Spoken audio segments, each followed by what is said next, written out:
Thanks to when any object is heated, like the rotor in a car disc brake for example, which gets hot because of friction, the distribution of temperature within the body will change as thermal energy flows from hotter to colder areas.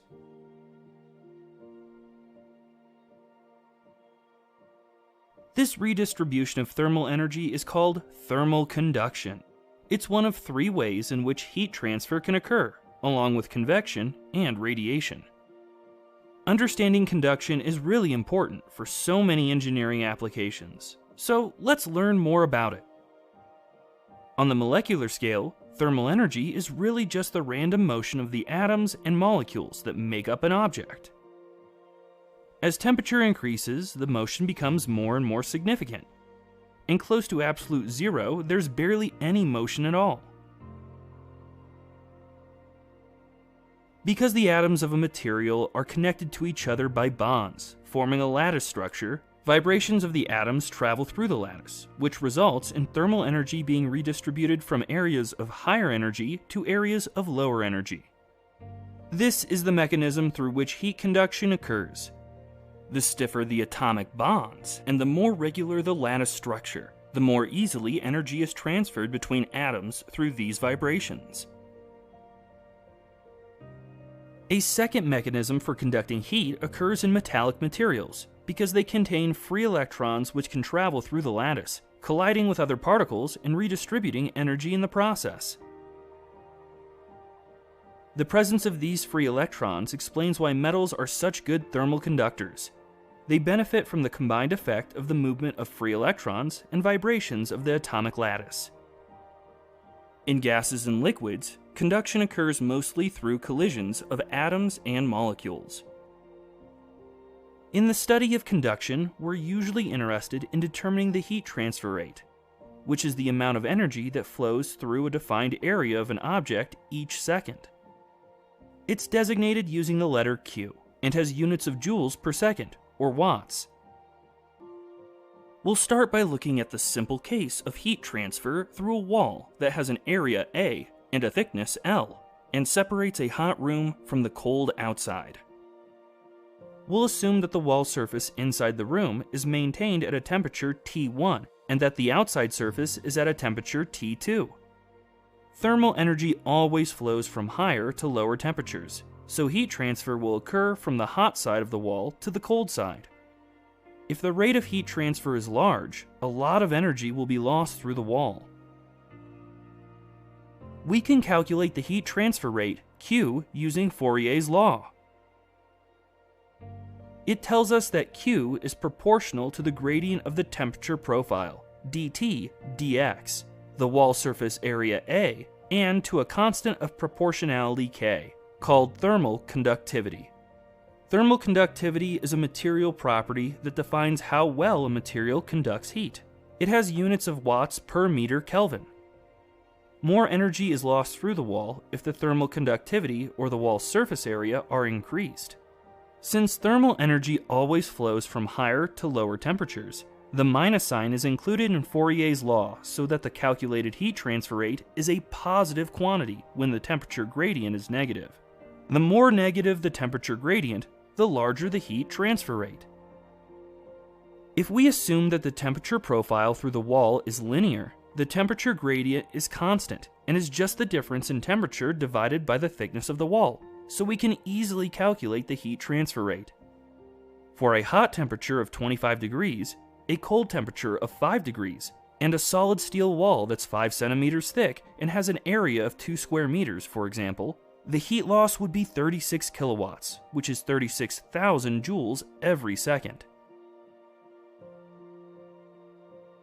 It's often more convenient to remove the area term from Fourier's law.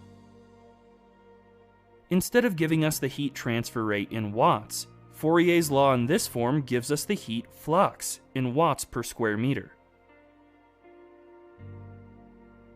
Fourier's law isn't a fundamental equation that can be derived from first principles, but is really just how thermal conductivity is defined. Since K is measured experimentally for different materials, all of the complexities associated with the underlying mechanism of conduction, like the vibrations of the lattice structure, are abstracted away, and don't need to be considered in the engineering analysis.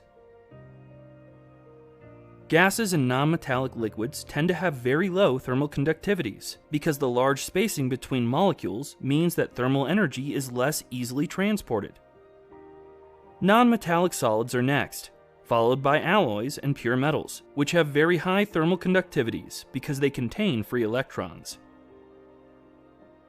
Diamond is an interesting material. It has very high thermal conductivity despite not being metallic. This is because its very regular crystalline lattice and strong atomic bonds allow lattice vibrations to travel very efficiently. On the other end of the spectrum, there are materials like Aerogel that are engineered to have extremely low thermal conductivities. Here's how they compare to a few other common materials. These are the thermal conductivities at room temperature, and although conductivity does vary with temperature, in many thermal analyses, constant values can be assumed. So far, we've only looked at a one-dimensional case, where heat transfer occurs in a single direction. The temperature field T is a function of the x-coordinate. But we'll also encounter two-dimensional cases, where temperature is a function of the x and y coordinates. Or three-dimensional cases, where it's a function of x, y, and z.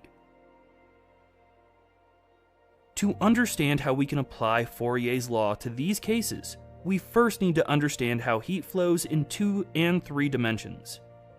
Conduction is always driven by a temperature difference, which means that no heat will flow along isotherms, which are lines of constant temperature in 2 dimensions, or surfaces of constant temperature in 3 dimensions.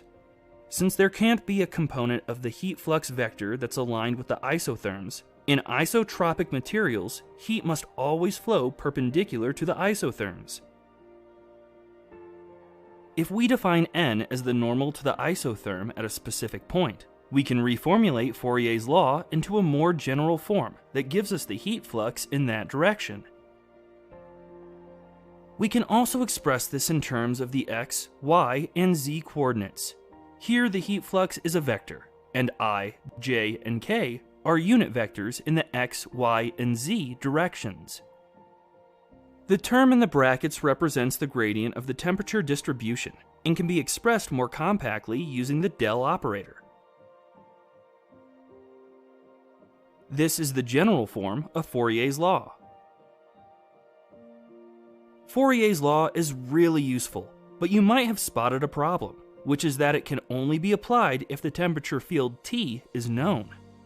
We were able to apply it for the case of one-dimensional heat transfer through a wall, but only because we could guess that the temperature profile would be linear.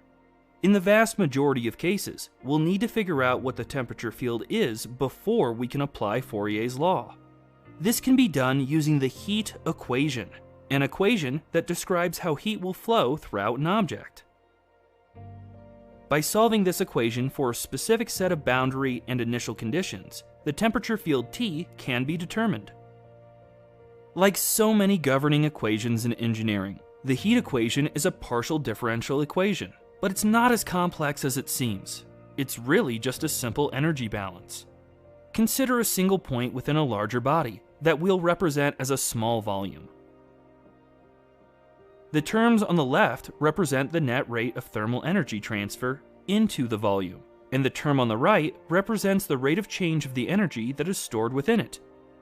If more energy flows into the volume than flows out of it, the thermal energy it stores will increase, which results in an increase in the temperature at this point.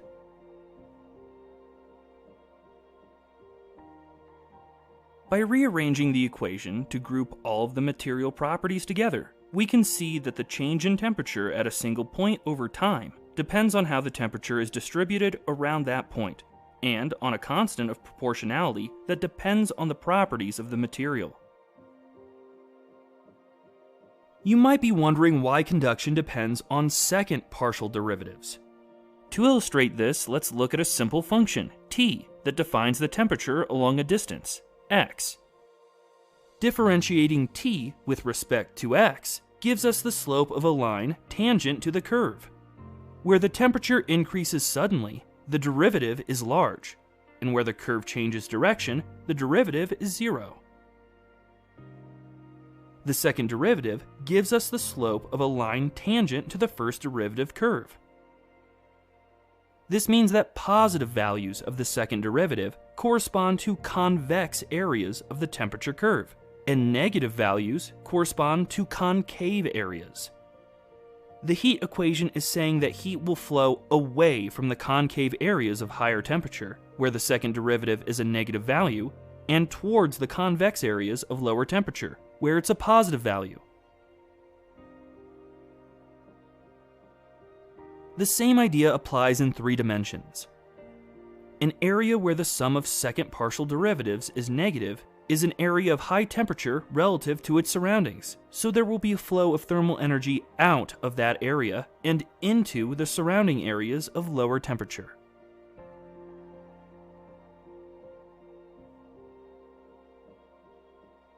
Because the sum of the second partial derivatives is quite long to write out, the heat equation is often written using the Laplace operator.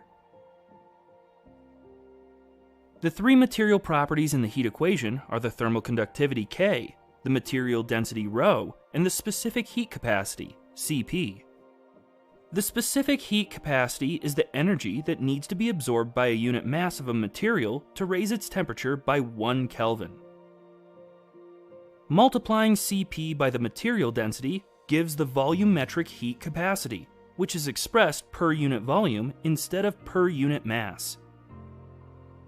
Dividing thermal conductivity by the volumetric heat capacity gives us a useful parameter that describes the ability of a material to conduct heat versus its ability to store it. This parameter is denoted using the letter alpha and is called thermal diffusivity. If a material has high thermal diffusivity because it's highly conductive, or because it has low specific heat capacity, the heat will diffuse through the body much faster compared to a material with a lower value of thermal diffusivity. Only a small proportion of the energy that moves through it is needed to raise its temperature.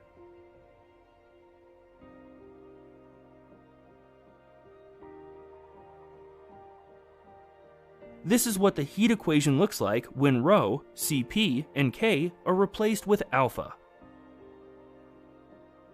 There's one more term that needs to be added to obtain a truly generalized form of the heat equation. In some cases, the material itself is a source of heat. This can occur in power cables, for example, where the electric current passing through the cable generates heat.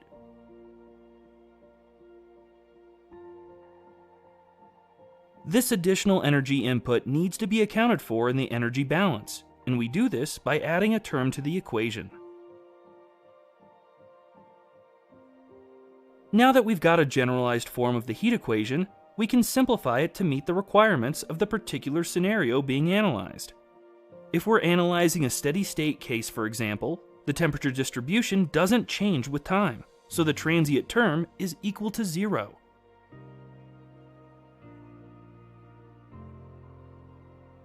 If there's no internal heat generation, we can remove that term too.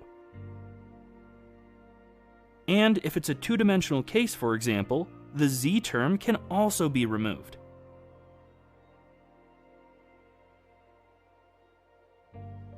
To illustrate how we can solve problems using the heat equation, let's look at the example of conduction through a wall that we saw at the start of the video. It's a one-dimensional case with no internal heat generation, and we're only interested in the steady-state temperature distribution, so the heat equation ends up being quite simple.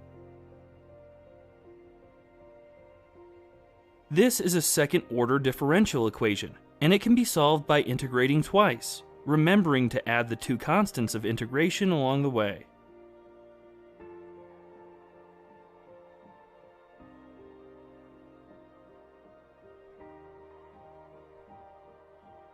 All we need to do to calculate C1 and C2 is apply the boundary conditions. We don't need to consider the initial conditions because this is a steady-state case. At x equals 0, t is equal to t1, and at x equals L, it's equal to t2. We end up with an equation that defines the temperature distribution, which is linear like we assumed at the start of the video. That was pretty easy, but solving the heat equation analytically is challenging for anything much more complex than a one-dimensional case, so specialist software is routinely used by engineers to perform this type of analysis. These tools use numerical methods to obtain approximate solutions to the heat equation. One way that quite complex one-dimensional problems can be solved analytically involves applying the concept of thermal resistance. It's a really powerful technique that simplifies the analysis of things like conduction through several different layers, and I've covered it in a separate video that you can watch right now